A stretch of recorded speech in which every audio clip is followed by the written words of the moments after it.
Jama'a masu kallon mu assalamu alaikum wa rahmatullahi wa barakatuhu, barkanmu da wannan lokaci. A yanzu kuma za a kalli tafsirin alkur'ani mai girma wanda Zakir MS Ali Young Sheikh Zari yake gabatarwa a majalisin shi da ke Sayarot Sabon Layi Tudun Wada Zari a jihar Kaduna tarayyar Najeriya. Alaramma Malam Muqaffam yake ja masa baki, kuma za a ci gaba da samun wannan tafsiri da sauran karatuttukan Young Sheikh ta hanyar Facebook a shafin garkuwan makarantar Zazzau. Tafsiri ne da rukunin makarantun Professors International Group of Schools da Center for Islamic Enlightenment na Islamic University of Nigeria suka yi haɗin gwiwa wurin ɗaukan nauyin kawo muku. Akramakallah, bismillah. أعوذ بالله السميع العليم من الشيطان اللعين الرجيم.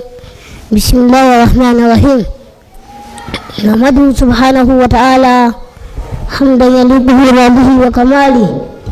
وأشهد أن لا إله إلا الله وحده لا شريك له ولا ند له، خلق المخلوقات وقدر قوتها وأجالها بقوله كن، واصطفى لهم الدين الحق، شهد بنفسه بالألوهية والربوبية، وقال تعالى شهد الله أنه لا إله إلا هو والملائكة أولي العلم قائما بالقسط لا إله إلا هو العزيز الحكيم، وأشهد الخلق على أنفسه بقوله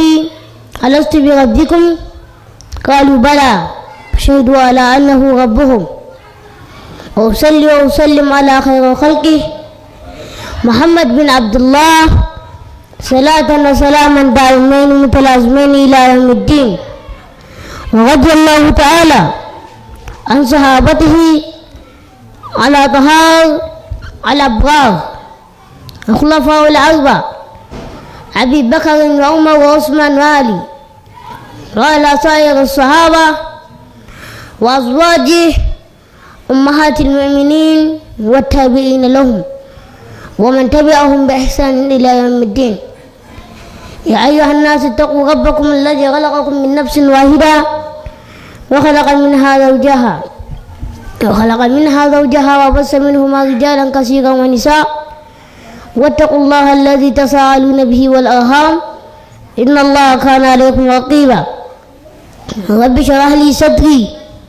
ويسر لي أمري واحلل عقدة من لساني يفقهوا قولي. da yan uwa musulmai masu sauraron mu a wannan lokaci mai albarka, barkamu da saduwa a wannan lokaci mai tumbin albarka, wanda idan mun manta ba, jiya wata mata ta rubuto tambaya akan bayani da muka yi shekaran jiya na haihuwa, amma shin wata tambaya ne ta yi? Hajiya Hauwa Musa ta rubuta tambaya daga Lagos, da mijinta yana kyautata mata lokacin tana da ciki da ta kan fara haihuwa, sai ya zama na yanzu ya dan canza sakamakon bai samu haihuwar ɗa namiji ba. To sai ta ji karatun ka kayi magana game da Sayyida Maryam, inda ita ma an yi burin ta zamo namiji ne sai Allah ya bada ita a mace, sai take barin to malam wani addu'a ko wani shawara ko mai malam zai ci game da ita, saboda ita tana buƙatar ta samu ɗa namiji, wanda sanadiyar haka yanzu mijin ne mata kishiya kuma ba ta samun kulawa sosai a gare shi. Ita laifinta kawai ba ta haifi ɗa namiji ba, tana buƙatar malam ya ba ta shawari da kuma addu'o'i don tana buƙatar ɗa namiji. Turai karatun da muka yi a baya akan ita mahaifiyar Nana Maryam mai suna Hannatu bintu Faqud, muka cewa ita ma ta roƙa Allah subhanahu wa ta'ala don Allah ya bata ɗa namiji ne ita, sai kuma Allah ya bata aya ta mace sai ya bata Nana Maryam. To da Allah ya bata Nana Maryam ne, ita ma burinta dai Allah ya bata namiji ne, kuma wannan mata ita ma burinta Allah ya bata namiji ne ba. To dai a nan da farko abin da nake so ita wannan mata ta gane da ita da mijin nata shine sun fahimci cewa lallai Allah shi ke ba da ɗa namiji ga wanda ya so, kuma shi ke ba da ƴa ta mace ga wanda ya so. Kar ya ga cewa wai ai shi saboda shi yana sai abin da yake so Allah zai ba shi. Allah in ya ga dama baka namiji, in ya ga dama baka mace. in ya ga dama ma ya zama kana da ƴaƴa mata kana da mazan ka ko kila 3 ko mata 5 in ya ga dama zai iya haɗa maka su kana da maza kana da mata. In ya ga dama ma ya mai da mace bakarara ko ya mai da mutum bakarara, bi ma'ana wanda baya haihuwa kwata-kwata. Ila kaga baka haihuwa ko aure 4 za ka yi baka haihu ba, in dai Allah ya kaddara za ka yi wa kowane irin aure za ka yi. Ko mata ta zama bakarara da ce ita ba ta yi da wannan mijin ta je gun wancan duk me za ta yi ta zama bakarara. In dai ka ga mata ba ta haihuwa to in Allah gana sai mai da mace bakarara ka gani. Amma yanzu wannan Allah ya samu ya bashi ma matan, amma ya zo yana nuna shi bai gode ma Allah ba kenan, tun da shi maza ko ya fi so shi bai san matan. Allah shi ke ba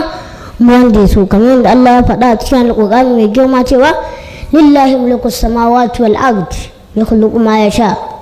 yahabu liman yasha'u inasa wa yahabu liman yasha'u dhukura aw yuzawwijuhum dhukurana wa inasa aw yaj'al liman yasha'u aqima. cewa Allah subhanahu wa ta'ala mulkin sama da ƙasa duka lillahi na Allah subhanahu wa ta'ala yana ba 'ya'ya maza ga wanda ya so, ya ba 'ya'ya mata ga wanda ya so. In ya dama ma ya haɗa mazan da mata duka ya baka, in kuma ya ga dama ma ya mai da mace bakarara ko kai ya mai da kai bakarara mara haihuwa. Duk wannan Allah shi ke da iko akan haka. Ba wani zai zo yana mawai challenge akan shi mai sa akan kaza, dan shi Allah ba a tambaye shi akan abin da yake yi. La yasalu amma yafalu wa hum yasalun. Saboda haka kai ka jira ikon Allah, kakka jira kai amma kaza kai baka bukatan kaza kai sai dai kaza, ba wannan ba a ma Allah haka. Allah in ya ga bayan baka ya baka. Amma to tambayan wannan mata ba direct to amsan ta zan bada ba, zamu bayani ne a kore, domin cewa mun lura bayanin yana cikin hadisi na 4 ne dai cikakke wanda zo a cikin arba'un nawawi. Bayanin cikakke yana cikin arba'un nawawi ne, amma kuma shi ai bai fara da kan haka ba, sai ya fara da bayani akan halittan ɗa. To ma din daga bayanin halittan ɗa za mu fara har mu zo yadda ake yi a samu ɗa namijin da ya ta macen, dukkan mun zo za mu ji. To da farko dai muka ji a hadisi na da arba'un nawawi manzon Allah ya ce inna ahadakum yujma'u khalquhu fi batni ummihi, wanda wannan hadisin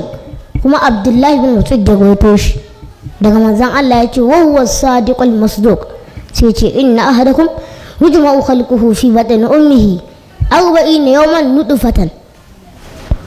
thumma yakunu alaqatan misli zalika thumma yakunu mudghatan misli zalika. Cewa Abdullahi bin Mas'ud da zai fara wannan hadisi sai ya ce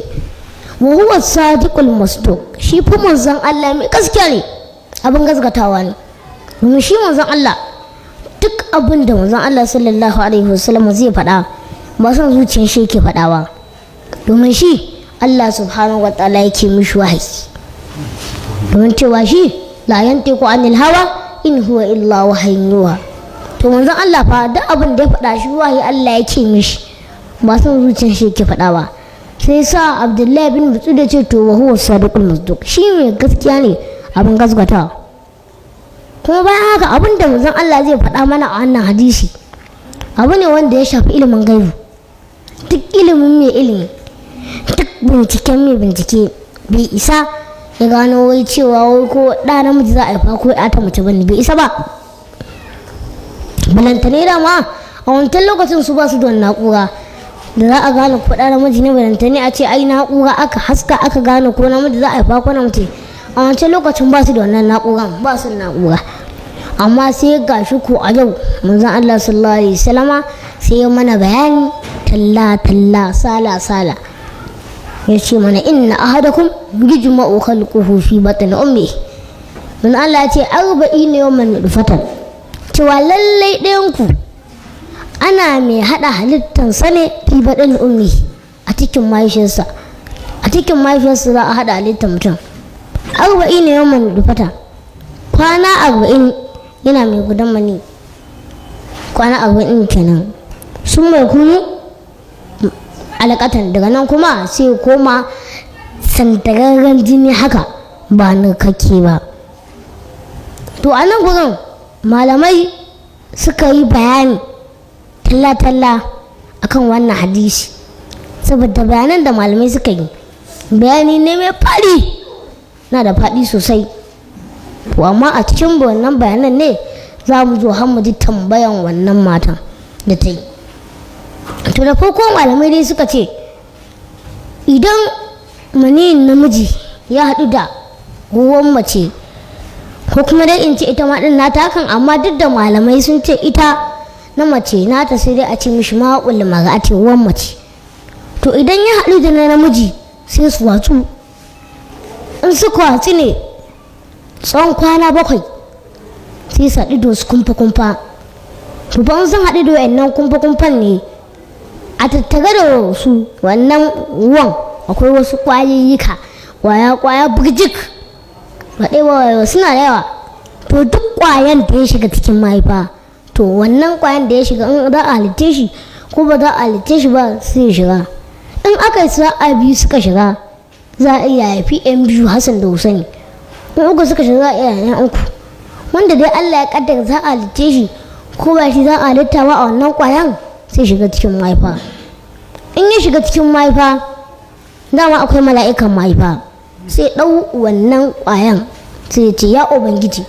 mukhallaqatin am ghayr mukhallaqatin, za a halicce shi ko ba za a halicce shi ba. in Allah ya ce mukhallaqatin za a halicce shi sai ya kale shi, in kuma Allah ya ce ghayr mukhallaqatin ba za a halicce shi ba sai ya zama jini, sai ya fito mahaifa watso shi ya zama jini. amma ko in dai bai fito ba ya zama jini ba, yana nan a ciki, in Allah ce za a ce sai mala'ika ɗaya kale shi yana wannan ƙwayan, sai Allah subhanahu wa ta'ala tsawon kwana 40 sai Allah ya umarce shi wannan ƙwayan misali ya koma jini sandararre, sai ya koma wani sandararren jini haka, amma ba na kakke ba yadda ba zai zubo ba, sandararren jini zai koma. kuma da shi ne fa daga nan ne za a zo ana halitta mutum, domin Allah faɗa a cikin suratul alaq, suran da aka fara saukarwa a cikin alƙur'ani cewa iqra bismi rabbikal ladzi khalaqal insana min alaq, cewa Allah ya ce mun halicce mutum ne min alaq, daga sandararren jini ba nan kakke ba.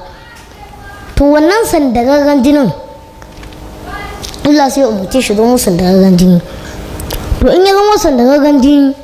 a cikin haka zai dinga kasancewa har tsawon kwana 40 shi ma din. ma manzon Allah ya ce misali zalika sun mai kuna mudugatan, misali zalika kwatankwacin wannan kwana 40 din. to shi ma din kwatankwacin haka yadda na wannan kwayan yayi shi ma ka nasan daga gandun zai shi ma misali zalika kwatankwacin wannan kwana 40 din shi ma sai kwana 40. in ya kwana 40 kuma sai Allah subhanahu wa ta'ala ya umarce shi misaga yanzu ya canza ya koma wata tsoka haka wanda bata wuce ka taune ka haɗe ta ba, zai zama ɗan tsoka. sai manzon Allah bai ce lahmun ba, sai ya ce su mai kunu mudugatan, manzon Allah ce mudugatan, ɗan wata nama na wanda bata wuce ka taune ka haɗe ba. bayan a wannan kasancewar da yake yi sai Allah subhanahu wa ta'ala sai kuma ya umarci mala'ika bayan tsawon kwana 40 shi ma ɗin misali zalika kwatankwacin kwana 40 sai manzon Allah da umarci mala'ika, sai Allah subhanahu wa ta'ala ya umarci mala'ika misaga ya je ya ibo ƙasa a faɗin duniya. to inda mala'ika fa ibo ƙasan nan, a nan fa za a yi kabarinka, a nan za a binne ka, ko da ka mutu can wani garin ne ba nan aka ibo ƙasanka ba, sai an zo hannun inda aka ibo a nan za a binne ka kun nisan guri. ko kila can London kake iyayenka a nan suke, a nan ka mutu, in dai a Zariya kake sai an ga ya kamata kai a kawo ka Zariya ne mana, za su ga tunanin haka, sai kuma a kawo kan zai iya yiwa a nan kuma to ma aka haka aka ibo kasan nan naka, nan aka ibo kasanka aka cakuɗa da wannan yar naman, fa yan wannan naman ne da ita sai a haɗa da ƙasa sai a fitar da surorinka. to a cikin waɗannan yanayin ne sai zama cikin yanayi guda biyu. yanayi na farko ba a ga an fitar da suranka ba, amma a yanayi na biyu kuma an fitar da suranka, ido, hanci, komai, baki, kunni, komai na jikinka abubuwa an fitar da shi, kana dan wannan dan tsokan za a gama fitar da komai naka da kafa da komai.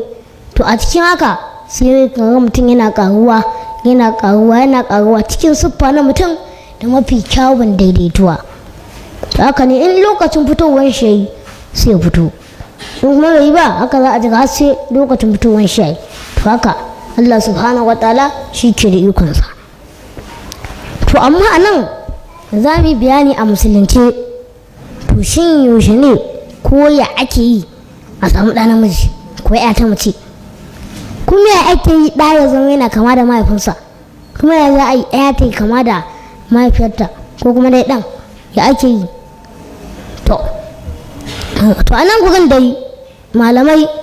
sun ɗan yi bayani sosai, amma da farko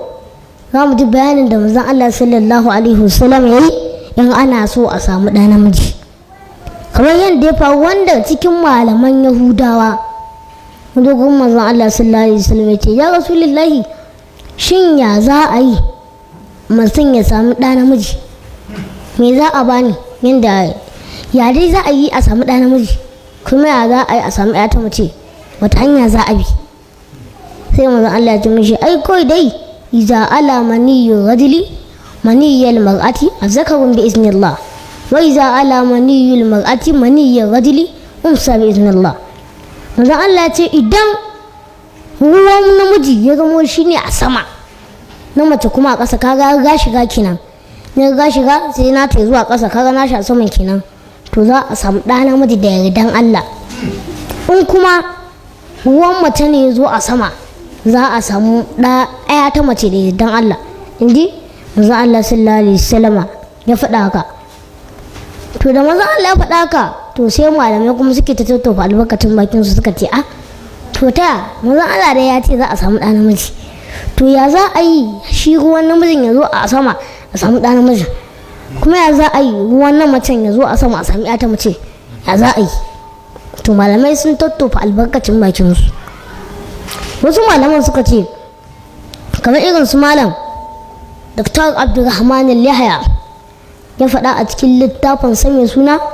Al-Muktasar Al-Mufid fi Tadid Al-Wulud, ya ce abubuwan da namiji zai yi don ruwan shi ya zamo a sama a farko a samu ɗa namiji shine, da farko dai abin da namiji zai yi shine dama abubuwa 10 ya kawo, dalilai 10 ya kawo. To na farko shine idan namiji yana yawaita shan halib, ma'ana madara da abin da ke da ma'anarsa, in yana yawaita sha shine na farko kenan. Na biyu kuma mutum namiji ya dinga karanta cin, ya dinga yawaita cin soyayyen kifi, ya dinga yawaita, amma shi kuma madara ya dinga karanta shan shi, amma shi kuma soyayyen kifi ya dinga yawaitawa, kuma kifin mai gishiri. Na hudu ya ce, na uku ya ce ya dinga karanta, ya dinga yawaita cin nama mai gishiri, ya dinga yawaita cin shi. Na hudu kuma ya dinga yawaita cin abubuwa masu gishiri, in ji abu yana da gishiri ya dinga yawaita ci. Na biyar ya ce ya dinga yawaita cin korayen abubuwa kamar su fruit, ya dinga yawaita su.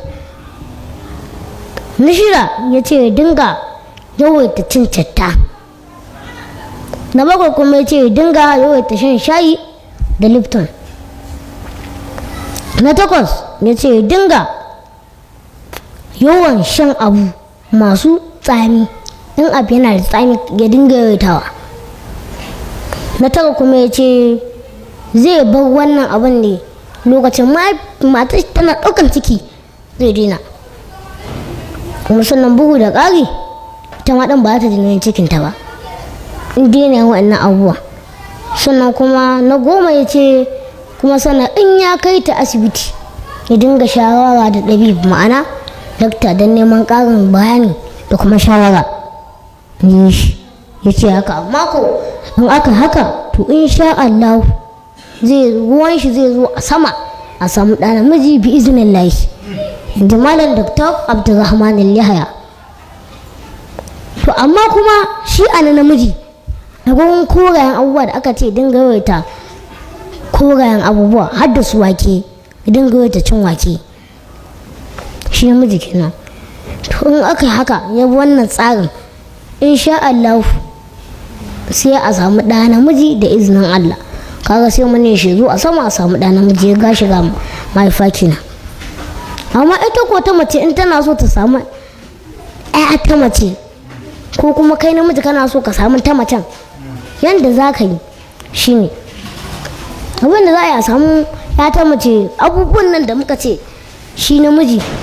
ya yawaita gidan yawaita cin kifi soyayye na menene ita abu mai gishiri ta dinga kanta da abubuwan da muka ce a nan ya dinga yawaitawa duk kuma sai ta dinga yawaitawa, amma kuma ban da halib maraga ita ba karanta shi ba za ta yi ba, ta dinga yawaita sha shi maraga wake ma ta dinga yawaita shi abubuwan da aka ce karanta ta yawaita, maraga kuma ta sai ta yawaita shi kuma sai karanta. Ka gani insha Allah in aka wannan tsarin za a sami ƴa mata mace.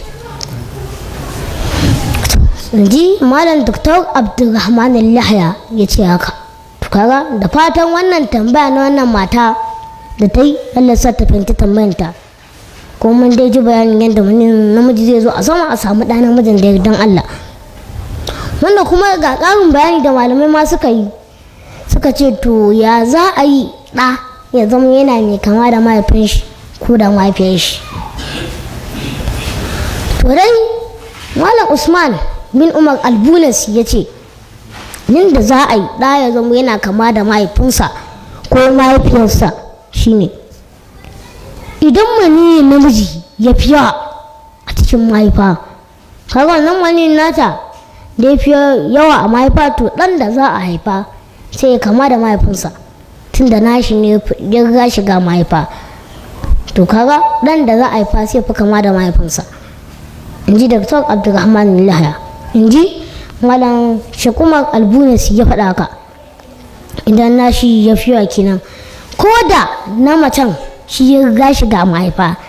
in kila nata ya riga shiga mahaifa amma kuma nashi da ya fi yawa karke sai ya fi yawa, kaga za a sami ƴa ta mace kenan, to nashi sai ya fi yawa. Yadda za a haifa za ta yi kama da mahaifinta ne tunda cewa nashi ya fi yawa. Amma ko wani na macen ne ya riga shiga, ko idan namijin ne ya riga shiga nashi ya riga shiga sai na ta yi biyu a baya, kaga za a samu ɗa namiji kenan, to sai na ta yi fiwa ya tarin jaye nashi ɗan da za a haifa zai yi kama da mahaifin shi. Ko kuma idan nashin ya fara shiga ya fiwa, kaga ɗaya namijin zai yi kama da mahaifinsa. In na ta riga shiga ɗaya ta macen da za a haifan za ta yi kama da mahaifiyarta. Ka gani saboda haka kamar yadda malam ya faɗa mana kenan, shi malam Usman bin Umar Albunasi kenan yadda ya bayani. Wanda kuma za a iya fa abu duk wa'annan tsarin ana nufin a samu ɗa namiji sai Allah ya bada ƴa ta mace, kuma zai iya zama ana nufin a samu ta macen Allah kuma ya bada namiji. Ka gani duk Allah da ikonsa in ya gida duk zai iya yin haka. Ka gani wanda kuma zai iya zama ma yaron ya zama baya kama da mahaifin nashi, baya kama da mahaifin nashi. Ta ina kuma domin cewa idan ka ga ɗanka baya kama da kai, baya kama da mahaifiyarka, sai kai bincike a danginka wane ne yake kama da shi. In ka haka to jijiyan shi ta ce sai ta halbe ɗanka sai zo yana kama da shi, kai kuma baya kama da kai. Kuma ga ta faruwa wata rana a lokacin manzon Allah sallallahu alaihi wasallama, wani balarabe ya aka matar shi ta fi mashi da baki, sai mamaki shi ga shi ba baki ba, matar shi ba baka ba, ta ya dan shi zama baki. Sai ga kai wannan fa ba dan shi bane tunda shi baki, shi kuma shi ba baki ba, matan ba baka ba. Sai kai kaga ga manzon Allah ce ya Rasulullahi matana ne ta yafi maɗa baki. Sai manzon Allah ce menene? Ya ce ni fa wannan ba ɗana bane tunda ni fari ne matana fara, shi kuma gashi baki. Ta ina haka? Sai manzon Allah sai ya bule kimati sai ya ce masa hallaka min ibilin, shin kana da raƙumi? Sai ce na'am ya Rasulullahi ina da ita. Manzon Allah ce wani iri? Ya ce ja. Manzon Allah ya ce a tattare da ita akwai ɗan wani kalo na ash? Sai ya ce sai manzon Allah ce to ya haka ita da dace kuma wani kala ɗan taɓe ta zai ce kila daga cikin dabbobin ne wata ƴar uwarta ko wani ɗan uwanta ne ya jijin shi ya halbe ta sai ɗan wannan kalan na shirye ta sai da kama ai haka ne ɗan nan naka da kaga baya kama da kai a danginka wata jijiya ta wani ɗan uwanka ta halbe shi sai zama baya kama da kai yana kama da wannan ila kai ka haifi ɗa ka gan shi kai baki matakka ba a shi fari sai ka duba ka ga ana saman kowa ne fari sai ga gila kanin ka ne ma kanin ka fari ne sai gan shi yadda suke dan kamar su ya shige sai ka gane cewa to jijiyar kanin nan naka ne ashe ya ta halbe shi ka gani kuma za a yin hakan ya zama baya kama da kai baya kama da mahaifin nasa indi malamai suka bayani haka to da fatan mun amfana da tambayan da wannan mata ta yi biiznillahi Allah ka mana fahimta kuma da ganewa a yau kuma za mu ci gaba daga inda muka tsaya a kagatunmu na jiya inda ba mu gama bayani ba shi haɗin da lokaci ya halinsa muka ji suyawa muka yi bayani akan cewa wa ushribu fi qulubihim al-ijla aka shayar da zuciyarsu san bautan dan maraki su wayannan yahudawa to wani isra'ila kawai su suka ji suna son bautan dan maraki lokacin da musa samiri ya zo musu kuma shi musa samiri nan mun ji a baya cewa shi mala'ika jibrilu ne fere ne shi kuma annabi musa a gidan fir'auna ya taso fir'auna ya gine shi a gidan shi taso yanzu da hankali kawai alal misali a ce maka da wanda mala'ika ya gine shi don da fir'auna ya gine shi wani zai fi zama annabi ɗan mutum zai ce a wanda dai mala'ika ya gine shi tun da wannan dai mala'ika ne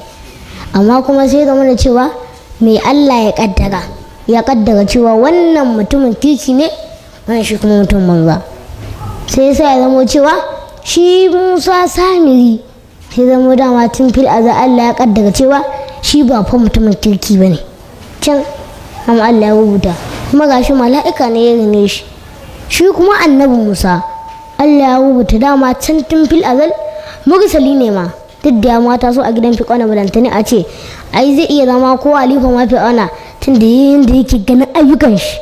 amma shi kuma wannan sai annabi musa ya zama ma mursali kaga abin da Allah ya kaddara tun fil azal abin nan zai tabbata domin cewa tun kana cikin mafiyarka duk abubuwan da za ka yi kafin ka fito Allah zai umarci mala'ika ya rubuta duk ayyukan da za ka yi in ka fito gashi za ka yi kaza za ka yi wannan duk Allah sai ya umarci mala'ika da ya rubuta to fa in mala'ika ne rubuta wa'annan ayyukan naka kaga duk in ka fito ciki ka fito ka zo duniya yanzu fa duk ayyukan da za ka yi yana rubuce ko me kake nema ba za ka same shi ba in dai ba a rubuta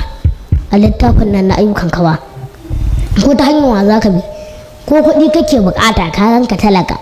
ka bi ta wani hanyar wani mai kuɗi zai jona ka da wani mai kuɗi don ka samu dukiya in dai ba a rubuta hakan ba kaddara hakan ba Allah bai sa mala'iku su rubuta cewa in ka fito za ka samu kaza da kaza ba ko hanyar wa za ka bi kana neman kuɗin nan ba za ka samu ba